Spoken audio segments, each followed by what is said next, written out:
Die Hard Dogs, it's Kenny Mack. It was alumni week, and our Browns summoned the force of the 92 Browns win over the Bears. They Peter Tom Willis Fields for 2 more sacks.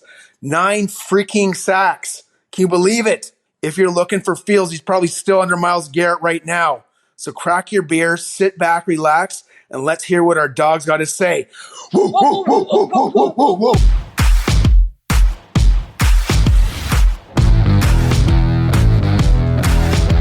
Welcome to the Dawgs Podcast with your hosts, Blake Reneker, Zach Kopp, Justin Charles, and Josh All. Hey, welcome back to another episode of The Dawgs. If you'd like to get your intro on the show, head to thedogspodcast.com, tap leave voicemail in the drop-down menu. As always, Kenny Mack delivers with an awesome intro for us. You guys are letting Kenny Mack outshine you. You guys got to get in here and get your intros on the show. I think Josh actually did a little bit of research on what Kenny Mack was talking about. Yeah, because it was a little bit before my time. I think I was a whopping 3 years old. I was like 5, yeah. Yeah, in 92. So I looked this up. Peter Tom Willis started for the Bears against the Browns in 1992.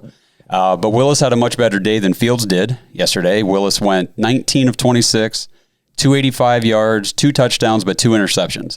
The Browns did sack him 5 times in addition to those 2 turnovers, and the Browns then won the game 27-14. But the fun fact I read in there was that Bears head coach Mike Ditka opted to start Willis over quarterback John Harbaugh in that game, hoping that he would break the team's slump, and it did not work. Not a good idea, Ditka. Well, as always, thank you for that, Kenny Mack. Dropped a little bit of history on us. I like it. And it's always a creative intro when he drops one for us. Everybody seemed to like the 2-episode format last week, so we're going to continue to do that. Today we'll be giving you our Bears game reaction, but before we get into it, remember to check us out on Facebook, Instagram, Twitter, and TikTok. If you're watching on YouTube, please like and subscribe so you never miss a new episode. Lastly, if you're looking for more Browns or Dogs content to get you through the week, head to jointhedawgs.com to become an official Dog Pack member on our Patreon page. We have fantasy leagues going on, game day threads, group chats, extra uncensored episodes every week. It's just been a ton of fun for everybody, so come hang out with us. Jointhedawgs.com, become an official Dog Pack member. And one more thing I wanted to ask you guys. So I didn't even tell you guys about this. The high school that Josh and I went to, the place I coach for, they are actually right now currently the #1 vote to be the Browns game of the week this week. Really? Really. Which is a pretty big deal for us because they normally don't come this far down south. Mm-hmm. And we're not D1. Usually this game's like between like St. Ed's and Xavier and stuff. Yeah. So right now Dover is the #2 team in the state in Division 3. We just stomped Steubenville 2 weeks ago. We're pretty freaking good. So Browns fans, if you got the Browns app, just hop on there and vote for the Dover versus Strongsville game. It'd be pretty sweet for where I coach and where Josh and I live and went to school. You got my vote. Awesome. You got my vote, brother. Absolutely. I'm in. Dawgs Off the Leash.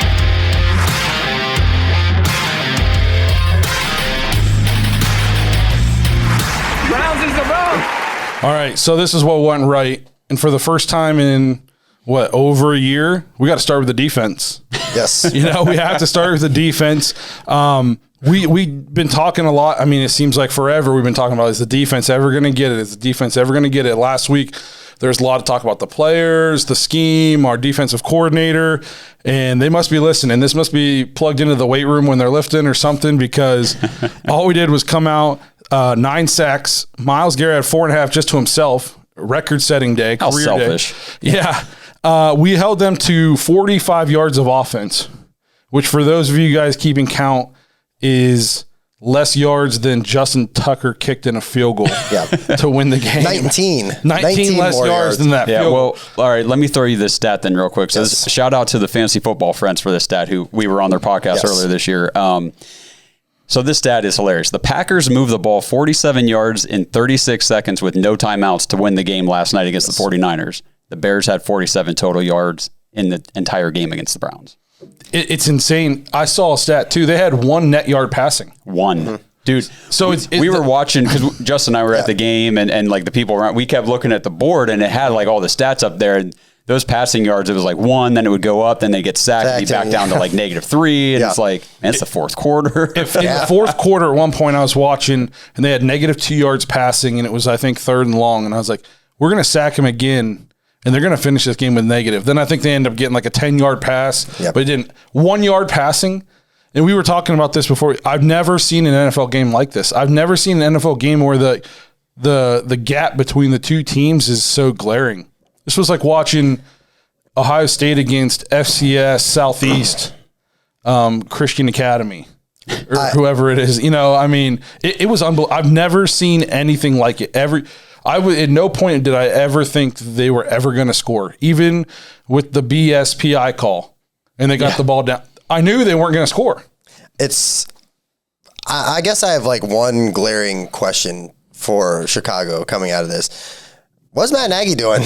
Like you're sending out your first round pick, rookie quarterback. They didn't do anything to help him.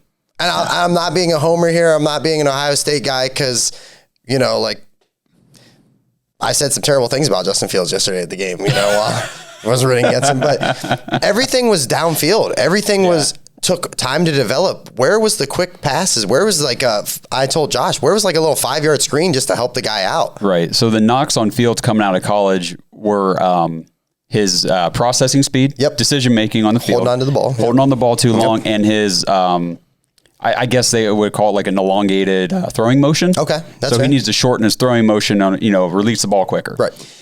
Well, that all came into play yesterday. Because he was not getting rid of the ball at all. I mean, half the time, and the other times it wasn't nearly fast enough. And I mean, I was on the Bears sideline right behind the bench, and the Bears fans around me. I mean, the stuff they said to Nagy was probably on par with kind of the stuff you said about Fields yesterday. Yeah, but they were yelling it at him like pretty close.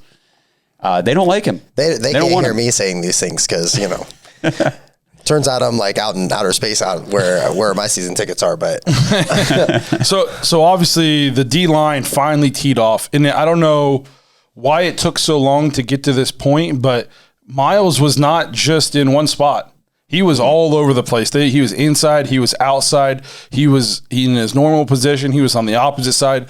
They kept moving him around to get good matchups for him. And I think, there was a lot of talk about our scheme and stuff. I don't think any of us actually thought we needed to fire the defensive coordinator. We just wanted to see him make adjustments. Right. We just wanted to see something different, see us adjust, see us do some things differently to help with our player strengths. And it seems like we did. That's what we did this game. None of us were ever saying we should fire our defensive coordinator after 2 games in the middle of what's supposed to be a Super Bowl run. I'm pretty sure I said that. Well, I'm pretty sure I was like, hey, I've already seen this for, 18, 19 games now. I need something. But to Blake's credit, though, I mean, I know last week we weren't sitting here fire. We were saying do better. Yeah. Like do something. That's kind of just how it is with, a job. Like you don't just get fired immediately whenever your performance starts to dip. It's, hey, can you fix your performance? Can you do better? We'll have to let you go if you don't. Yeah. Can you stop calling off work, please? Can you help us, please? So obviously Myles was awesome. Clowney had 2 sacks, so maybe he can finally get over 10. Myles put himself right back in the hunt for 20 sacks, which was looking like, man, hopefully he can get 10. And now he's already halfway there through 3 games. Just a monster game. I think a huge bright spot for the defense was JOK. Yeah. JOK looked amazing. Yep. And I think the only negative I can take away is he only played 23 snaps. Yep. Let's get this guy on the ball. Well, and I think that has something to do with it being his 3rd game ever. Maybe. He's a rookie. I think they're bringing him along a little more. I don't think you're going to see him playing, what would that be, almost 50% of the snaps yesterday? A little less than 50, like I think. That, yeah. I don't think you're going to see that at the end of the season. I think you're going to see closer to that, probably 75-80% mark.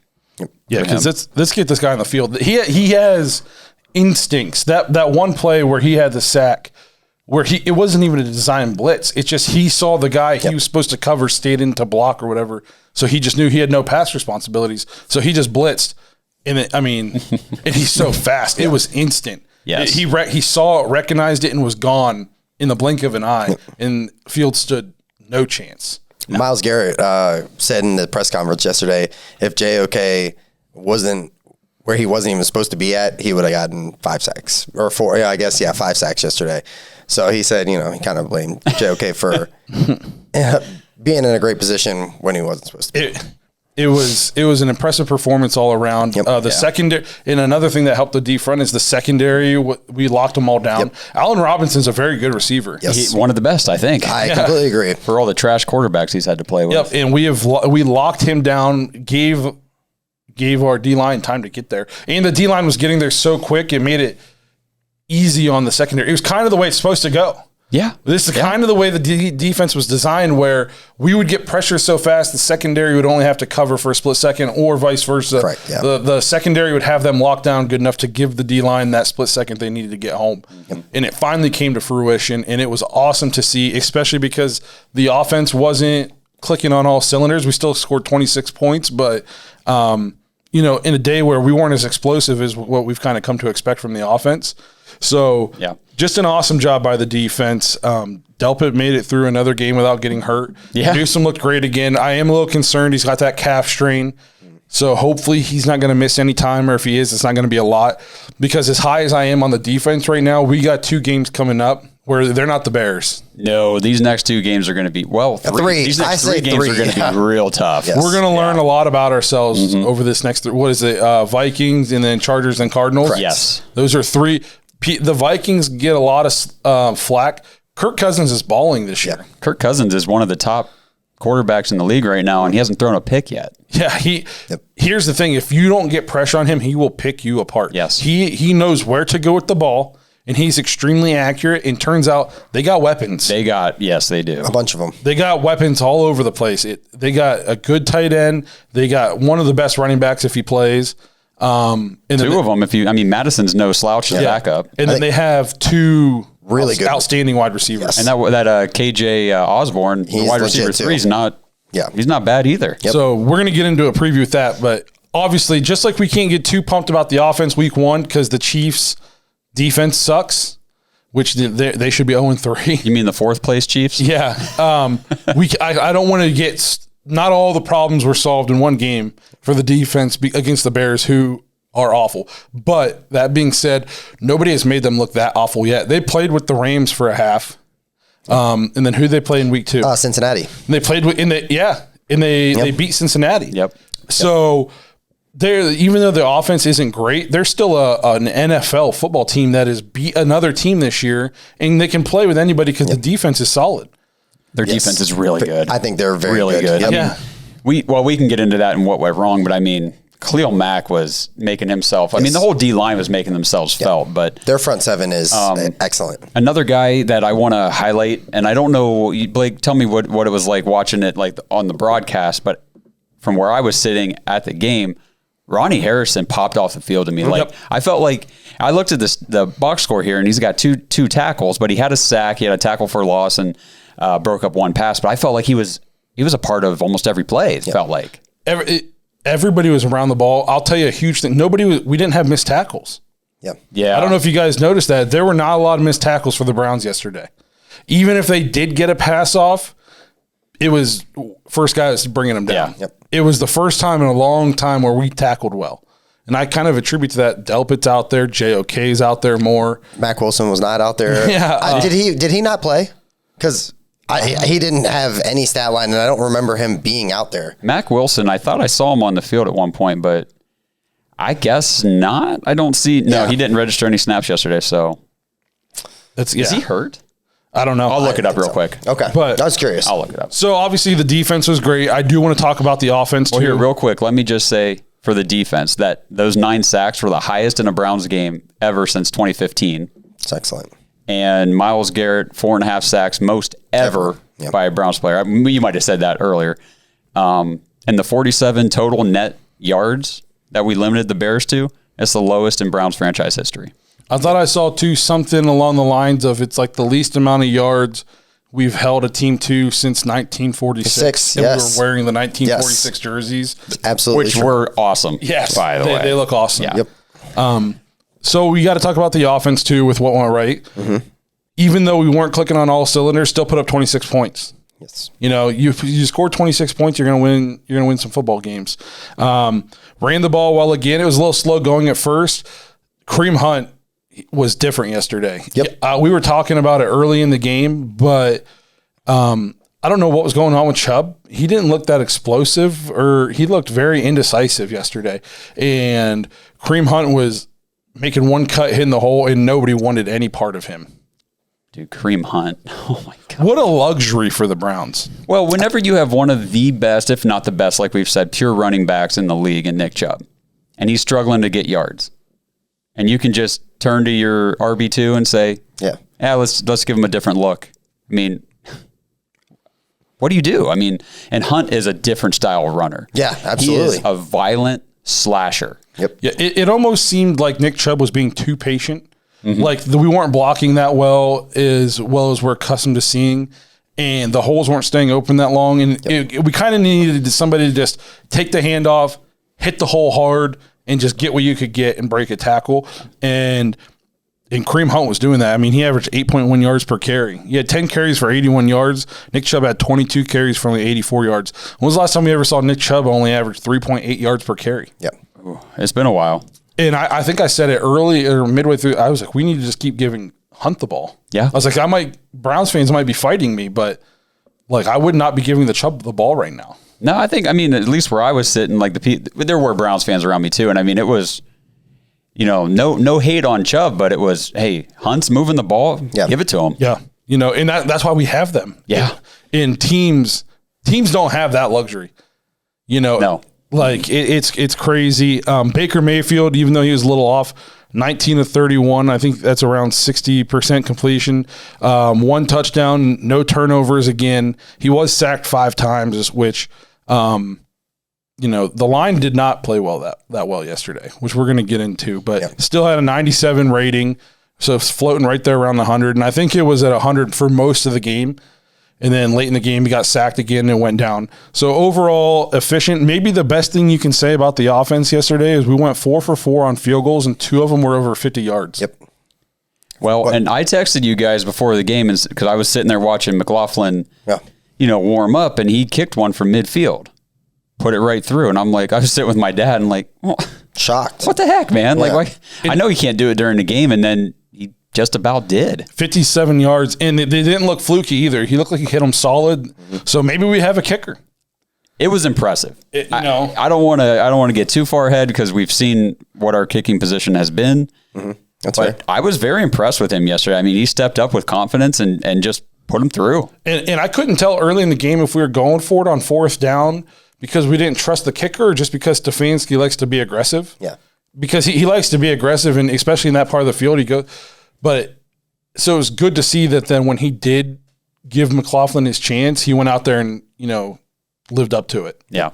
So last thing I want to talk about what went right, we can't gloss over the fact OBJ played a game. Yeah. Yes. He played for us, and I honestly thought he played really well for being his first game back from ACL for, not playing football for basically a year. 5 catches on 9 targets, 77 yards. He was targeted 9 times. I think he had the first pass of the game should have been PI. Yep. He had another PI called on him. Another time he did catch the ball, but he had a foot out of bounds. Mm-hmm. So, I mean, honestly, he was kind of like 5 of 6.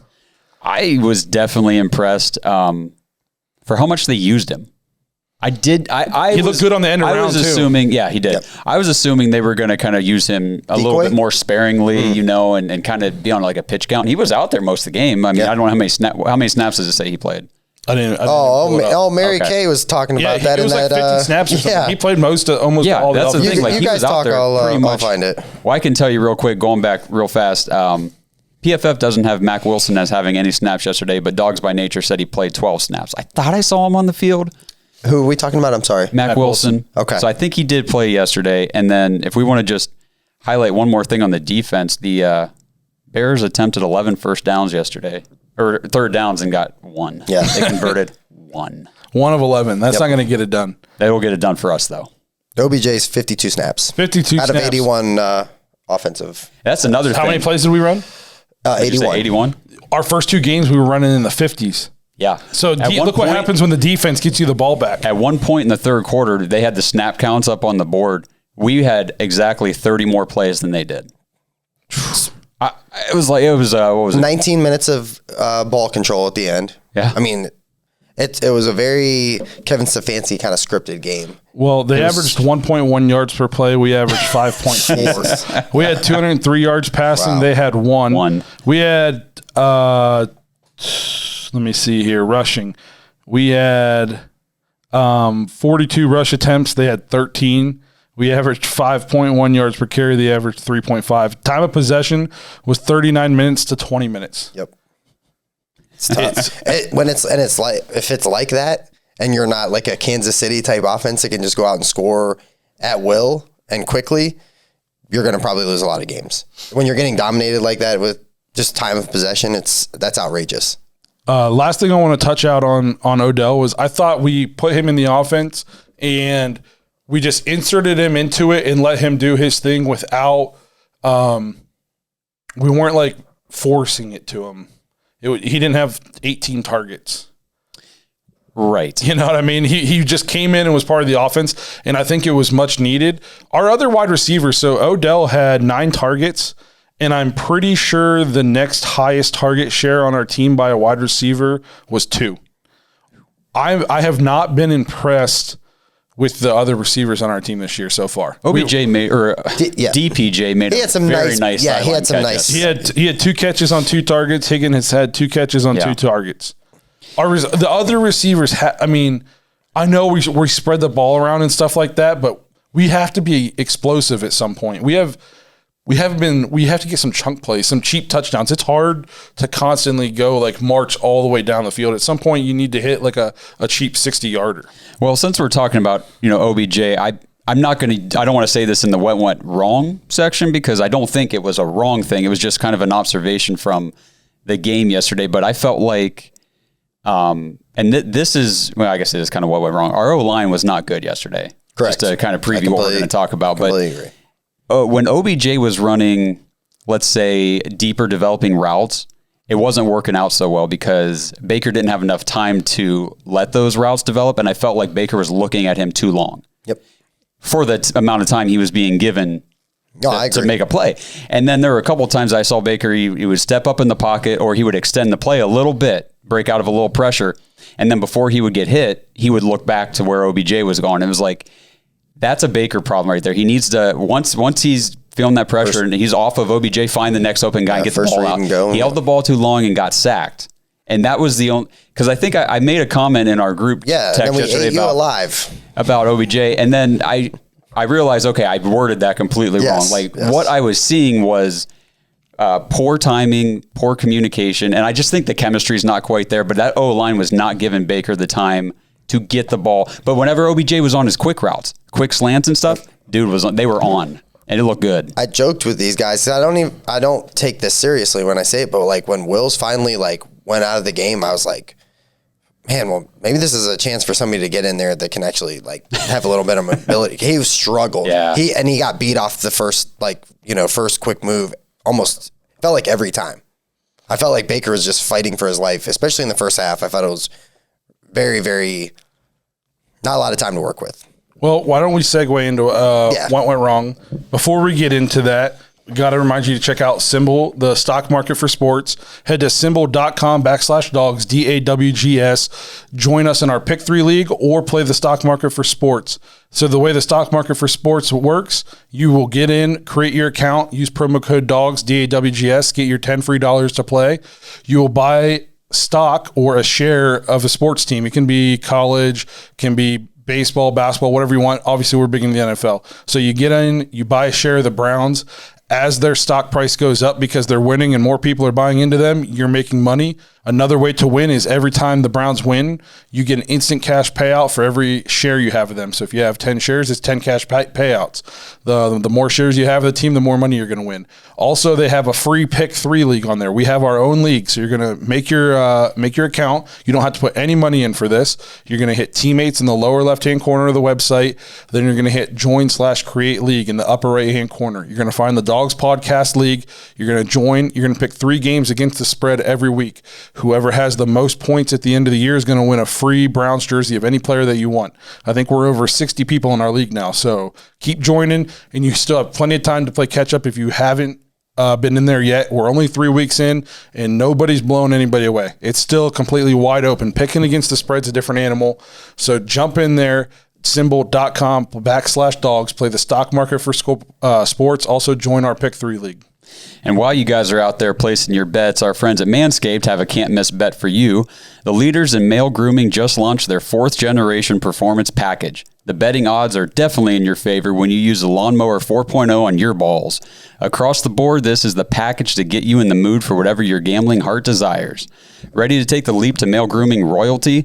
2 million men already have. Join the Manscaped movement by going to manscaped.com, and you'll get 20% off plus free shipping with the code DAWGS, DAWGS. And just take care of yourself. You know, there's nothing like a little bit of grooming to make yourself feel better. And, you know, the missus might like it too. Look good, play good. Yeah. No wonder I've been so Exactly. depressed lately. Jeez. In the Doghouse. Listen, let me say something to you as a friend. You suck. So not a lot to talk about and what went wrong here. I think the biggest thing we have to talk about is we just didn't look particularly sharp on offense, which kind of scares me because so far this year we have yet to put a full game together on both sides of the ball. Against Kansas City, offense was great, defense was terrible. Against the Texans, I won't say the offense was even great, and the defense was not great again. And then this game, the defense was amazing, but the offense wasn't great. Part of this, to me, could be that nobody played in the preseason. So we're still gelling and finding our rhythm together and trying to hit our stride. I wish we weren't doing this during the regular season because we talked about before we came on, we got 3 games coming up that I think we will win all 3 or we should win all 3, but they are not going to be cakewalks at all. We are going to have to play good football on both sides of the ball. I think part of the problem too is there's just a lack of explosive, like you said, explosive and talented receiving options behind Jarvis and OBJ. And we didn't have OBJ the first 2 games, and Jarvis went out the first play of the second game. And then this was the first game that OBJ came back. So there's just no rhythm. There's no chemistry. Like and I question the usage of Rashard Higgins a little bit, like we always do, because he's got the chemistry with the Baker, and he can make plays, and he can get open. Big plays. He's not the guy that's going to burn anybody down the sideline or anything like that, but the dude's always open. If it's like 3rd and 8 and I have to get the ball to somebody, I feel like he's always that guy. Yeah, he's always the guy that comes up with the big first down plays. It's almost like Baker's like trust guy. Like he believes in him. I don't think it helped us either that we played a very, very seriously good defense. You're going to say they're okay, but their front 7 is very, very good. So probably not the best team to try to get our offense on track with. They're a really good defense. They're not like a top 5 unit. No, but they also had the goodness. problem yesterday that the Browns defense has had for years and years and years up until recently. They're on the field the whole game because the offense goes 3 and out, 3 and out, 3 and out. And the defense is out there pretty much the whole time. 20 minutes time of possession. That's barely, that's a quarter and a fourth. Yeah. And you're trying to stop Nick Chubb and Kareem Hunt the whole time. Right. Like they wore down quick. Yeah, it was obvious that they wore down too because we didn't run the ball that great in the first half, and then come second half, we just started gouging them. Baker looked a little bit off all day. I don't know if playing with the injury affects him at all. I know it's his off shoulder, but still, if it hurts. Just a couple throws that we haven't seen him miss, honestly, in a while. In like 10 games, he missed one to Harrison Bryant. I think it was on a 3rd down, and if he hits that, he probably walks into wide the open. zone. I mean, he's wide open. And there was a couple other ones in the first half that he missed that I thought, man, he's been hitting those. So his accuracy just didn't look 100% there. Nick Chubb didn't look that great. This is the first time I ever watched a game where I thought Nick Chubb wasn't our best offensive player. So I guess the good you can take from that is we just played a game where I come away thinking the offense didn't play that well, and we still scored 26 points and won by 20. I completely agree with you on that. On all that, it was even weird on that 4th down too. Baker kind of handed off to the wrong side. I don't know if he thought. I almost forgot, dude. It's weird to see like those kind of plays because It hasn't You happened. never see it. Yeah. So we've gotten almost spoiled with how Execution. how well we execute and how disciplined we are. Yeah. To see the Browns come out on 2 drives in a row, have 4th down tries, and they're busted plays both time. Yeah. One time it's like the ball got snapped when nobody was ready or something like that, and then the next time was when Baker turned around and like fake caned it off to the wrong side. Like, and I'm like, what is going on? This is this is not what happens to us so far since Stefanski's been here. We're always so buttoned up. We're used to seeing in that situation like this awesome creative play that is a guaranteed easy completion for the first down. Yep. And we had 2 busted plays in a row, and it's like, man, what is going on? I don't know. I agree with you. That's a great point. Now, I guess if you think about that too, if we just kick those field goals, it's a 32-6 game. Yeah, and So we're gonna get into a preview later, but we cannot rely on the defense to get 9 sacks and have 40 minutes of possession against the Vikings. no. Because I'm telling you right now, the Vikings are gonna score. Unless our defense just all of a sudden figured it out and this is our defense, which you can't expect this performance every single week. This is gonna be a dogfight. No, but this has got to be the like awakening moment for that defense. You know what I mean? Like, yeah, you're not going to have 9 sacks every game. Like, you're just not going to do that. But can we get a couple? Yeah. Can we get some pressure? Pressure would be great. We I just love need that. passes being thrown, incomplete passes, just bad passes, contested. Yeah, not just something. anything. I mean, Tyrod Taylor could do whatever he wanted to us. Yeah. 2 weeks ago. So I think I want to see the offense get back on track. But like we said, not a ton of bad for the Browns. We had a couple penalties. Yeah. The busted plays on 4th down, a couple missed throws by Baker. I think Jed Wills, I Get healthy, man. just take a week off. Yeah, just take the week off because right now it's useless. yeah. It does us no good for you to be out there and you can't block anybody. Yeah. I appreciate what you're trying to do, but you're no good to me like this. And then if Baker gets hurt on a blindside hit, then our season's over. So I need to see. I want to see the offense really start to click. We've played a couple. The Texans' defense is obviously better than the Chiefs. Bears' defense is the best defense we've faced so far. Absolutely. Yep. Still scored 26, but we just need to look better. And we need to hit some more explosive plays. I think we're trying to hit those plays. I think that's why Schwartz is getting the amount of playing time he's getting because of that speed. But we just got to put it all together on offense. And again, nobody played in the preseason, so we're still potentially trying to find our rhythm. No, and that was a good tune-up game yesterday. Yeah. I mean, if you need a tune-up game early in the season, that was it. Yeah. So No, because Chicago, even though we made them look awful, they're not a bad team. they'll probably still win like 7 or 8 games. Oh, yeah. I think if Andy Dalton is healthy next week and he starts, let's say, the rest of the season, it wouldn't shock me at all if they were like right there at the cusp of trying. I mean, they made the playoffs with Mitchell Trubisky last year. Mitchell Trubisky's better than Dalton. I think maybe 6 wins this year for the Bears. 6 wins? Yeah. Their man. offense is awful. The offensive line Yes. is very bad. Very bad. It's terrible. My goodness. 6? But so watching it on TV, I want to know that shot to the head that Baker took. What'd that look like? Because in the stadium, People were losing their it minds. was not good. So here's my thing on that is, do I think that should be a penalty in football? Probably not, because the dude's wearing a helmet. But by definition, that is 100% a penalty. And they picked it up. Yep. I don't anybody else, that's the penalty. Why is it always against us? I mean, Baker, he was a runner, so he's allowed to get speared in the head and blah. I mean, come on. If it's a penalty, you called it. So who called you and said, no, he didn't do that? Because he 100% did. Oh, and I love it because they, on the big screens in the stadium, they show it and then they show it real slow and then they rewind it and show it again. Everyone's just losing their minds. Because, I mean, he took a blow right to the head. I think it was like, completely just I don't think it was intentional. Yeah, no. But it still happened. Yeah. And I was sitting next to this kid, this Bears fan. He was, I don't know, he probably 16, Drunk. 17 years old. No, he was a younger kid. And So that happened, and he was all like, "That's not a flag. That's not a flag." I'm looking at him, I'm like, I'm not going to say anything. And then later on in the game, Fields was running, and then he slid, and we came in and kind of How did that not get called? Kind of hit him, and then that kid started losing his mind. And I said, "Hey, you guys hit Baker in the head earlier." And he just kind of looked at me, and I was like, No, but You should have Argue punched with him me. in the mouth, Argue with dog. I don't understand how they didn't call that either. "Well, how about last night when Adams took that crown to the face mask?" So I actually thought that was a clean hit, Did you? but I thought it was late.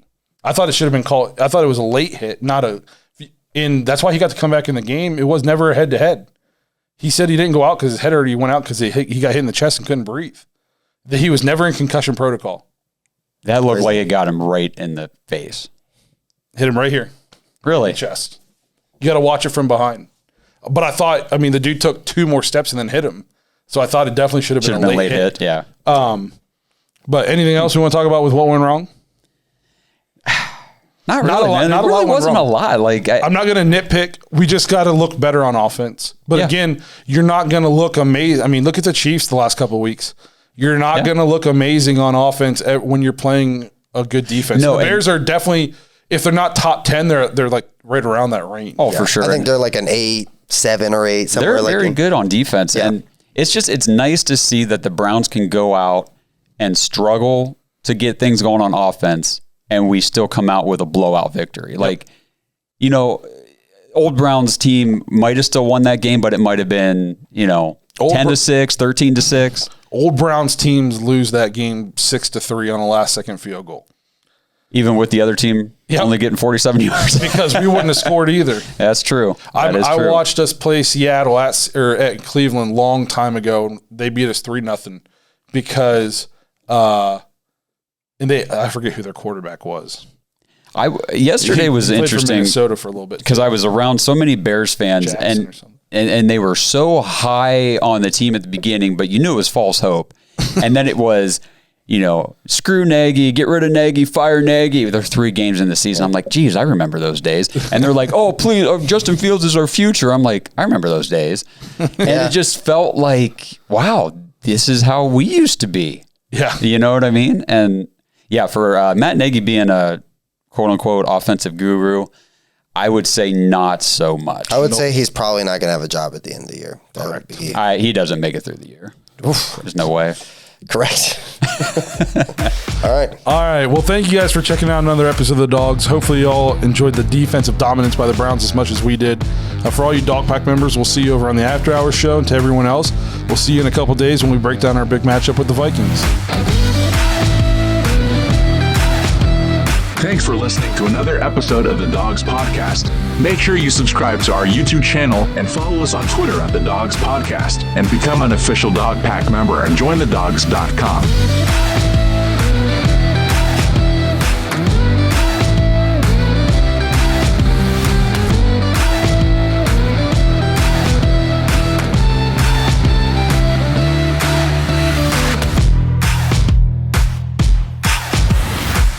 I'll say this about the Browns' schedule. It's a lot tougher.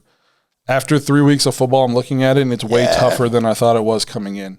Yeah. The Cardinals look like they figured some things out. Green Bay, we'll see. But they got Aaron Rodgers. They got Aaron Rodgers, and yeah. Devontae Adams. What about the Denver game? Denver all of a sudden looks. Yeah. The Again, I Raiders. think Denver, we will find out a little bit about Denver when they play the Ravens. If they beat the Ravens, I'll start giving them a little bit of respect, even though I think the Ravens are still favored to win the division over us. What if they lose a close one to the Ravens, like another 1917 type of game? I don't know, because Detroit just did that. the Ravens Yeah, that's what I'm are saying. the Ravens are a couple fleet things away from being 0-3. Right. Yeah. So the Broncos. Shout out to Aaron Butler. Yeah, the Broncos have yet to be tested, and the Ravens are a well coached, solid football team that finds ways to win. So if they can beat the Ravens, that's a good win.